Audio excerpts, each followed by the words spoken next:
আসসালামু আলাইকুম প্রিয় বন্ধুরা, আমরা গ্রামের বাড়িতে চলে এসেছি। গ্রামের বাড়িতে আসার পরে মাঠের মধ্যে এসে জমিতে যে শসা রয়েছে সেই শসা তুলে খাওয়ার যে একটি আনন্দ বা অনুভূতি, সেটাকে আসলে উপভোগ করার জন্য কিন্তু আমরা এই মাঠের মধ্যে চলে এসেছি আজকে।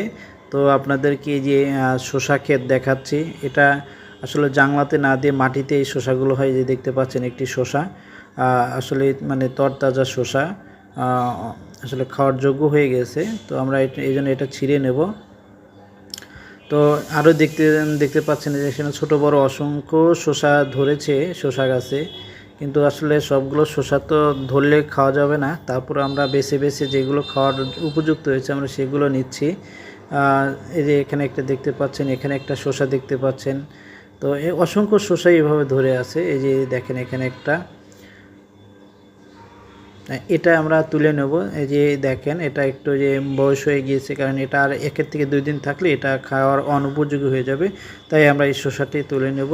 তো আমরা আরও দেখানোর চেষ্টা করব। আমার সঙ্গে রয়েছে আমার ভাগনা মুন্নাফ। তো আমরা দুজন কিন্তু মাঠের মধ্যে চলে